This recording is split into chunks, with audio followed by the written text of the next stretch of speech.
ये राह जहां तक जाएगी राहगीर वहां तक जाएगा।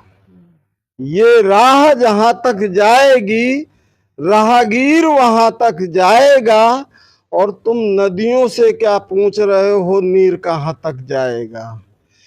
खींच धनु की डोर निशाना साधो अपनी मंजिल का। बाकी बाद में देखेंगे ये तीर कहां तक जाएगा।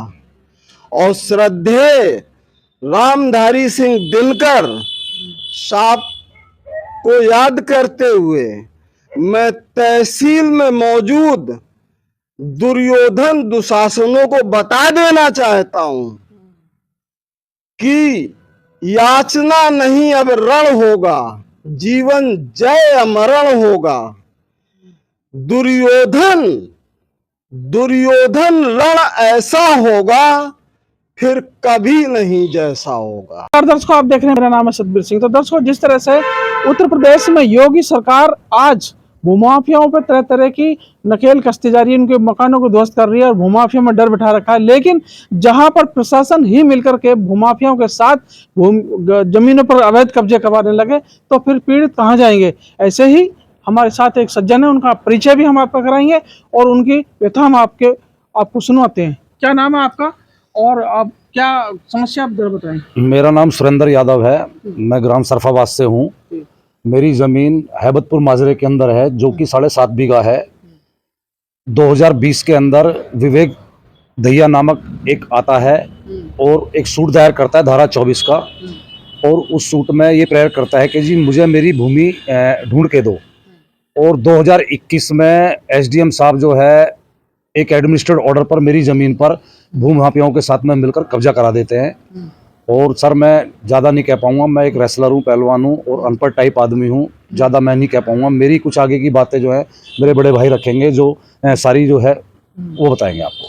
चलिए, हम आपके बड़े भाई जी से मिल लेते हैं। क्या आइए सर, क्या नाम है आपका। सर, मेरा नाम डॉक्टर वीके सिंह है। जी सिंह साहब, मैं वरिष्ठ पत्रकार हूं, आप ही की तरह। बहुत और ये तो पब्लिक इंटरेस्ट में, किसान हित में मैं इस लड़ाई को लड़ रहा हूं। चूंकि ये पहलवान है और लगता था मुझे कहीं कोई उल्टा सीधा काम ना कर बैठे, पहलवानी या ताकत के जोश में आकर के कानून अपने हाथों में ना ले ले। तो हमने इससे एक प्रॉमिस किया कि पहलवान परिस्थितियां चाहे जो भी रहें, किसी भी स्थिति में, किसी भी परिस्थिति में कानून को अपने हाथ में नहीं लेना है। देश में जुडिशरी है, न्यायपालिका है, स्थापित है। उस न्यायपालिका के थ्रू हम तुमको न्याय दिलवाएंगे और तब से हम इसकी लड़ाई लड़ रहे हैं। आप द्वारा अभी हमने एक अखबार में भी, एक पोर्टल पे भी खबर पड़ी है, आपने पुलिस वहाँ की प्रशासन पर, एसडीएम पर बड़े गंभीर आरोप लगाए हैं। क्या सच्चाई है उनमें।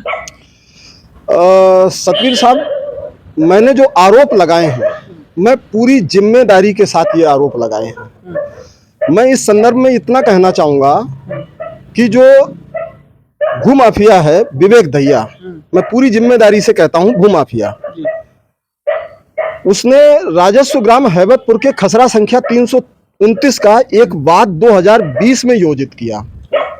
ठीक है, धारा 24 में वो जा सकता है, लेकिन धारा 24 के प्रावधानों में, यूपीआरसी 2006 धारा 24 का प्रावधान ये है कि धारा 24 में केवल वही लोग सूट करेंगे जो अपनी जमीन पर मौके पर कब्जे में हों या फिर उनकी जमीन एक दूसरे के खेत से मिली और जो तब वो पड़ोसी काश्तकारों जो इनसे मेल मिलान है उनको वो प्रतिवादी बना सकते हैं। ठीक है, वो धारा 24 में गए, खसरा संख्या 329 में उनका प्रतिवादी कौन हो सकता था, उन्होंने अपने विवेक से, मैं तो कहूँगा विवेक नहीं बल्कि यहाँ पर एक मैलिशियस इंटेंशन से, ये धारा 24 मैलिशियस इंटेंशन से शूट किया गया है। और वो भी जो है प्रशासनिक अधिकारी, तत्कालीन उपजिलाधिकारी मिस्टर आलोक कुमार गुप्ता से मिल करके ये धारा 24 का वाद शूट किया गया है, जिसके मैं इस आपके चैनल के माध्यम से कुछ साक्ष्य भी बताने के साथ साथ साक्ष्य भी दूंगा आपको।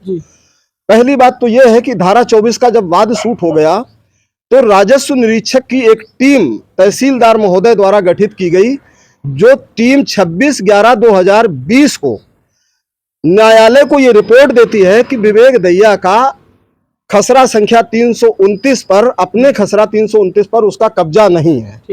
तो धारा 24 का इंग्रेडिएंट ये है कि अगर वो कब्जे में नहीं है वादी, तो वो वाद वहीं पर प्राथमिक स्टेज पर, मतलब एडमिशन स्टेज पर वहीं पे खारिज हो जाना चाहिए था। यहीं से इसके बाद ही एसडीएम दादरी अपना नया खेल शुरू करते हैं। 26/11/2020 को न्यायालय में रिपोर्ट प्रेषित होती है। 26/11/2020 में ही आप अपने कैमरामैन से कह सकते हैं कि ये कैमरे में जो है इसकी रिपोर्ट लें। ये वाद है इनका 30 जून 2020 का। ये वाद जो है विवेक दहिया द्वारा योजित किया गया है 30 जून 2020 में, यानी कि सेम डे। अब नहीं, 30 जून 2020 में वाद योजित हुआ। 26/11/2020 को पहली पैमाइश रिपोर्ट आती है। तत्कालीन राजस्व निरीक्षक पंकज नीरवाल ने बताया कि विवेक दहिया का अपने खसरा 329 में कब्जा नहीं है। वाद वहीं पर पोषणीय नहीं था, वाद को खारिज हो जाना चाहिए था।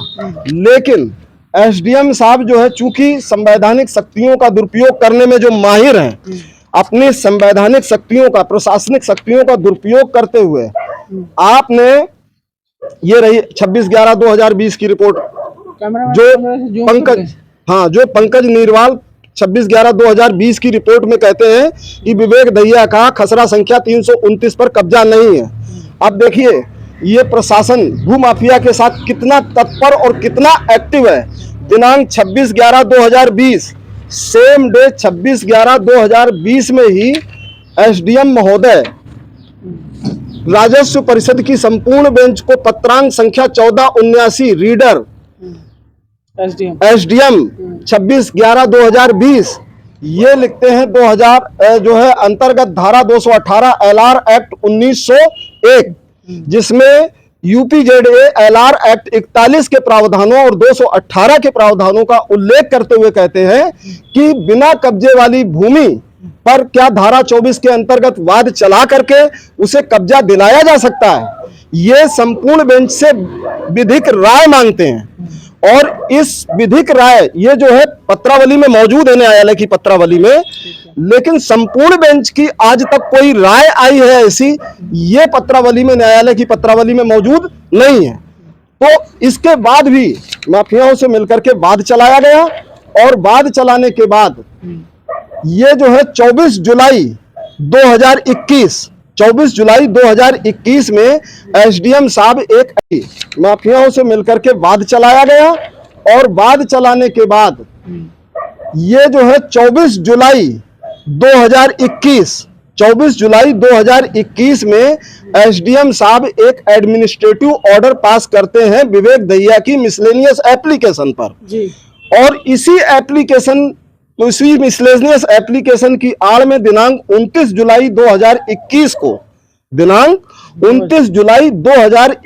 को एक राजस्व टीम कॉन्स्टिट्यूट करते हुए, जिसमें सेवानिवृत्त धर्मवीर शर्मा राजस्व निरीक्षक था, उसके नेतृत्व में टीम कॉन्स्टिट्यूट करके खसरा संख्या 329 की जगह 330 पर कब्जा करा दिया। क्या सेवानिवृत्त द्वारा वो कैसे आ गए? नहीं, वो उस समय तत्कालीन वो राजस्व निरीक्षक थे, अब वर्तमान में सेवानिवृत्त हो चुके हैं। अच्छा, ठीक है।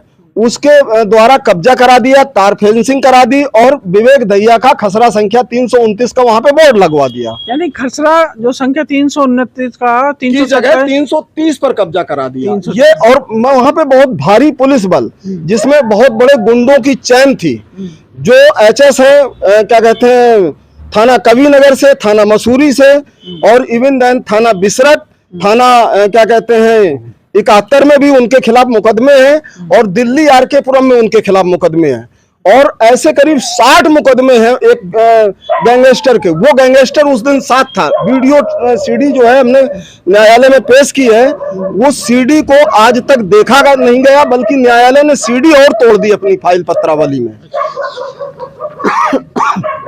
अब इसके बाद हमारे सह खातेदार जो इनके किसान के सह खातेदार हैं, आरती सिंह, सर्वेश, असरफी, इन्होंने कई बार जो है एसडीएम साहब के यहाँ पत्राचार किया कि हमारे जो है वाद जो है अभी तक निस्तारित नहीं हुआ है और न्यायालय में वाद है, विवेक दहिया ने जबरन कब्जा कर लिया है, आपके एडमिनिस्ट्रेटिव ऑर्डर पर कब्जा हुआ है, कृपया इसको रिस्टोर किया जाए, कब्जा मुक्त किया जाए, मेरा कब्जा पुनः बहाल किया जाए।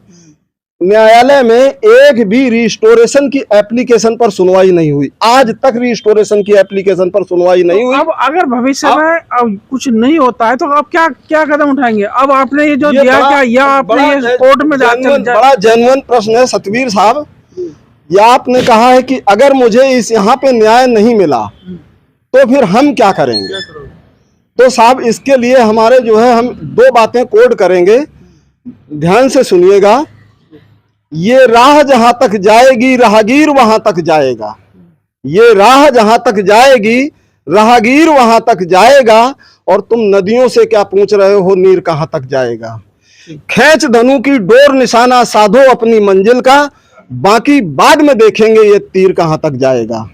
और श्रद्धेय रामधारी सिंह दिनकर साहब को याद करते हुए मैं तहसील में मौजूद दुर्योधन दुशासनों को बता देना चाहता हूं कि याचना नहीं अब रण होगा, जीवन जय अमरण होगा।